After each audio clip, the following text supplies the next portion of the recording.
ये खबरों में आगे ग्वालियर से खबर है, जहां प्रॉपर्टी डीलर से 13 लाख की लूट का मामला सामने आया। 13 लाख की लूट का सीसीटीवी सामने आया है। डबरा में प्रॉपर्टी डीलर के ऑफिस में हुई थी लूट।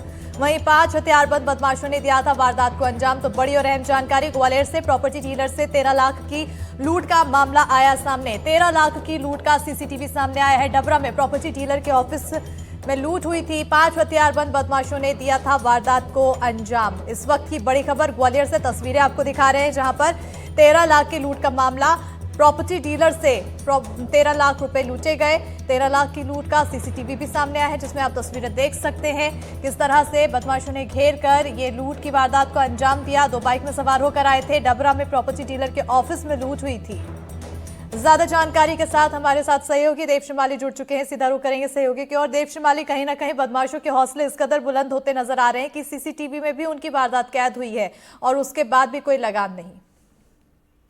बिल्कुल बिल्कुल सविता जी, देखिए ये एक्सक्लूसिव जो हम फुटेज दिखा रहे हैं ये उसी घटना का है जो कल शाम को दिन दहाड़े जो डबरा यहाँ का प्रमुख व्यावसायिक कस्बा है, वहाँ के जो है सराफा बाजार एरिया में जो टॉकीज है उस कमल टॉकीज के पास की घटना है। बदमाश शाम को लगभग 4 साढ़े 4 बजे के बीच में 2 मोटरसाइकिल से आते हैं, मुंह बांधे हुए हैं, हथियार लेके आते हैं और सीधे उसके जो हवलानी बिल्डर है मनोहर हवलानी, उसके दफ्तर में घुस जाते हैं। उसको कट्टा के नोक पर उससे जो रुपए रखे हैं 14.5 लाख रुपए वो लेते हैं। इतना ही नहीं, उसके बाद उससे सोने की चेन उतरवाते हैं, उसका पर्स लेते हैं और मोबाइल छीनते हैं और उसके बाद उसको बाथरूम में बंद करके बाकायदा भाग जाते हैं और भागते हुए ये दिखाई भी दे रहे हैं। ये शहर के सबसे व्यस्ततम इलाके की घटना है और वहां से जो लोगों ने बताया कि वो ये बदमाश काफी देर पहले से उसके आसपास ठाकुर बाबा रोड के आसपास घूम रहे थे और संदिग्ध परिस्थितियों में थे, लेकिन उन्हें ना पुलिस का कोई खौफ है ना जनता से कोई डर है और वो सीधे इस तरह की वारदात को अंजाम कुछ भी देते हैं। नजर नहीं आ रहा है, बेखौफियत दिखाई दे रही है। लेकिन अब सीसीटीवी के सामने आने के बाद कार्रवाई क्या कुछ? देखिए अभी पुलिस जो है ना सीसीटीवी कैमरों के आधार पर ही उनका रूट क्रैक करने की कोशिश कर रही है।